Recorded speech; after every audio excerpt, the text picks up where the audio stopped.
Buenos días a todos y bienvenidos al canal del Museo Ruiz de Almodóvar. Hoy queremos dedicar nuestro programa al escritor norteamericano Washington Irving, autor del libro Los cuentos de la Alhambra. Se trata de aportar nuestro pequeño granito de arena para dar a conocimiento público de la figura, de la personalidad, de la vida de este gran autor al que tanto le debe Granada. No en balde, podemos decir que es el responsable principal de la promoción internacional de la Alhambra y de Granada desde hace casi 200 años. Brevemente vamos a comenzar con unas pinceladas biográficas y decir que Irving nació en 1783 en la ciudad de Nueva York, en Estados Unidos, que fue el último de 11 hermanos y que su madre le puso por nombre Washington en honor del primer presidente de los Estados Unidos, a quien curiosamente llegó a conocer siendo niño, y existe como prueba un cuadro, un dibujo de aquel encuentro. Años después, ya de mayor, le dedicaría una soberbia biografía. Este joven, desde el principio, mostró unas grandes dotes literarias y, sin perjuicio de hacer su estudio de Derecho, de leyes, dedicó sus primeros pasos al periodismo, a publicaciones en las cuales solía firmar con seudónimo. En definitiva, fue destacando dentro del grupo que podíamos clasificarlo de escritores románticos. De ahí que también tuviera como característica los muchos viajes que hiciera por recorrerse, por ejemplo, Europa entera, y no solamente recorrerse Europa, sino también instalarse durante una larga temporada de casi 20 años en el viejo continente y más concretamente en Inglaterra. Pero también de ese espacio de 20 años hay uno muy notable de 6 años y medio que pasaría en España. Esto nos da pie a decir que es una de las características que lo diferencia con el grupo extenso de viajeros románticos que llegaron a España en la primera mitad del siglo XIX. No fue como tantos otros en los cuales pues dedicaron unos meses a viajar por España y principalmente por el sur de España y luego escribir su libro. No, el caso de Washington Irving fue diferente, fue que llegó a vivir, llegó a penetrar perfectamente en nuestras costumbres, en nuestro estilo de vida, residiendo durante varios años. Pero también añadir que estos varios años, de 6 años y medio, hay que dividirlo en dos grandes etapas, en las cuales existe una diferencia entre una y otra de 13 años. La primera es el año 1826, son 3 años y medio, y la segunda es en 1842, que serían unos 3 años. En esta que hemos clasificado como primera etapa, corresponde a la época de la década ominosa o década abominable de Fernando VII. Llega aquí con 42 años, por cuanto es reclamado por el embajador de Estados Unidos en Madrid, para que lleve a cabo la traducción de unos textos relacionados con el descubrimiento de América. Irving llega, se pone a la faena y al cabo de poco tiempo se da cuenta que eso no es del todo convincente y propone y le aceptan hacer una biografía en condiciones de Cristóbal Colón. Una biografía que le llevará un tiempo de 2 años, en la cual, cuando la concluye, como manera de autopremiarse, decide hacer un viaje a Andalucía. Además, tenía también en pensamiento para las siguientes reediciones bucear en los archivos de Sevilla y de Huelva, y también llegarse a Granada, por cuanto tenía como interés de conectar estos dos acontecimientos que de hecho fueron casi simultáneos, es decir, la conquista de Granada y el descubrimiento de América. Así lo tenemos que en 1828 pues comienza su viaje a Andalucía. Un viaje a Andalucía que le llevará principalmente a Sevilla, en la cual y una gran parte a Granada.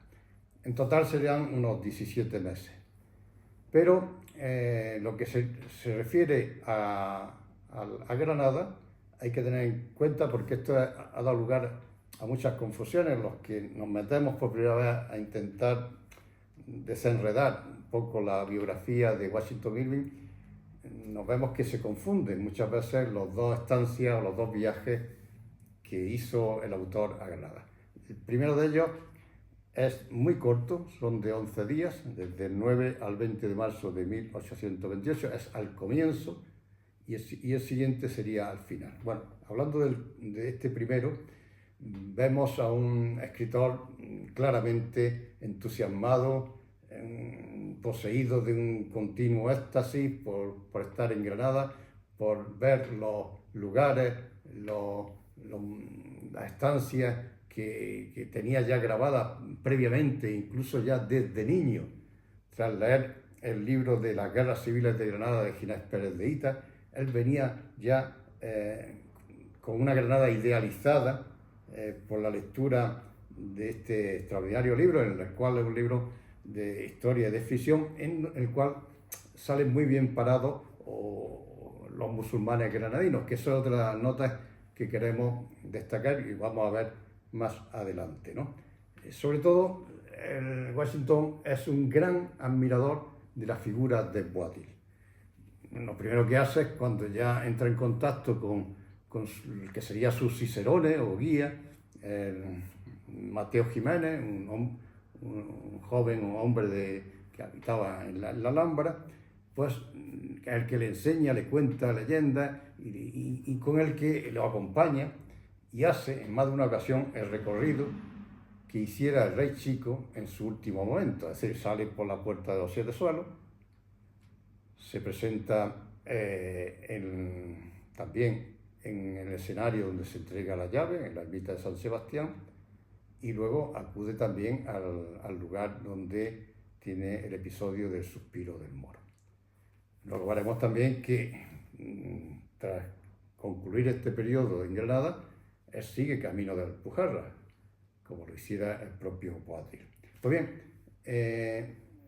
Washington Irving sí muestra un gran deseo por rehabilitar la figura de Boabdil, ya que considera que ha sido maltratado por la historia. Lo dice él textualmente, dice: nunca hubo un nombre más deshonrado e injustamente calumniado. Nada he encontrado que justifique estas sombrías y odiosas acusaciones.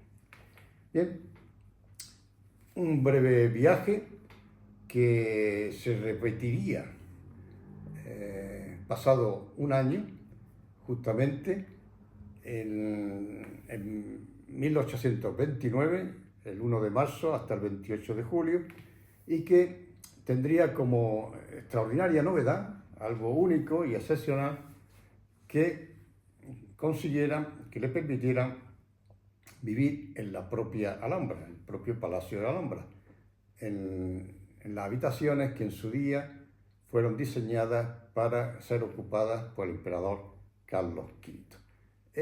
Hay numerosas anécdotas que se dejan entrever, que las cuenta, mezcladas con las leyendas y con los cuentos, digamos, que narra en su libro. Anécdotas tan simpáticas como señalar que él, bueno, pues solía desayunar en el patio de los Leones, y en otros episodios relacionados con las personas que vivían también en otros lugares de la Alhambra, ¿no? La visita esta, que significaría un poco darle el remate a esos cuentos de la Alhambra que ya habían sido en gran medida escritos en Sevilla. Digamos que aquí se le da ya el colofón definitivo, por cuanto se publicaría 2 o 3 años después. Esa salida de Granada, que sería la definitiva, fue un tanto inesperada. Fue llamado para ocupar un puesto de importancia en la administración de Estados Unidos, en Inglaterra, pero él tuvo como detalle que nos legara para la posteridad la idea de que convendría, y así él incluso con su amigo firma la primera página, convendría que la Alhambra tuviera un libro de firma, es decir, que no se podía consentir las numerosas grafitis que se veían en las paredes del palacio de turistas que querían dejar ahí su pequeño testimonio de haber pasado por el mismo, ¿no? Esto hoy se guarda como una auténtica reliquia en el propio Palacio de la Alhambra, ¿no? Decimos que se fue para no volver a Granada, pero sí tuvo una segunda etapa en España. Para eso hay que esperar 13 años, hasta 1842, en el cual encontramos un Washington Irving totalmente distinto, ¿no? Ya no es un literato, un clásico escritor romántico, costumbrista, impresionista, es decir, ya es todo un señor diplomático, todo un embajador de Estados Unidos en España, puesto que ese es el cargo que viene a ejercer en aquella España en la cual el periodo corresponde a la regencia de Espartero y primeros años de Isabel II, en el cual él, desde luego, la impresión fue nefasta, ¿no? La impresión que sacó de los políticos españoles lo dice simplemente esta frase, ¿no? Estoy cansado y a veces angustiado por la miserable política de este país. El caso es que aguantó como pudo los 3 años y se marchó de España ya para Estados Unidos, donde en 1859 fallecería a la edad de 76 años. Se marchó de España, se marchó de Granada, aunque los granadinos nunca tendremos esa impresión, por cuanto lo vemos, lo queremos, lo tenemos como un auténtico personaje de la Alhambra, personaje granadino, el cual pertenece a nuestro ámbito familiar y nos lo recuerda cantidad de lugares que llevan su nombre o recordatorios. Baste saber que hay una calle con su nombre, que hay por supuesto un hotel en el mismo bosque de la Alhambra, frente de la Puerta de los 7 Suelos, que hay un monumento, una estatua próxima a la Puerta de la Granada, en el bosque de la Alhambra también, que hay distintas placas conmemorativas, como la que se colocó en las habitaciones que ocupó el Alhambra y la que se puso con motivo del centenario de su muerte próxima a la Puerta de la Justicia. Y también, bueno, la propia Casa de los Tiros de siempre ha tenido una sala que ha denominado la Sala de Washington Irving, en la cual hay objetos relacionados con su estancia en Granada. Principalmente tenemos un magnífico retrato del autor de los cuentos de la Alhambra. Pero lo que más nos dejó, el principal recuerdo que tendremos de él y que, como decimos, lo consideramos miembro de nuestra familia de granadinos, es este libro. El libro que he traído, este ejemplar que tenemos en el museo, un ejemplar que fue editado por el Ayuntamiento de Granada con motivo del centenario de su muerte, y que nos honra tenerlo en la vitrina que hay en el museo dedicada a Washington Irving.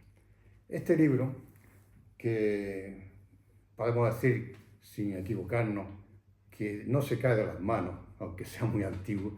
Es decir, es un libro que todavía se puede considerar que es moderno, que está vivo, que palpita, ¿no? Y que da gusto leerlo. Tiene como una característica muy especial una fascinación por el mundo y la cultura hispano-musulmana.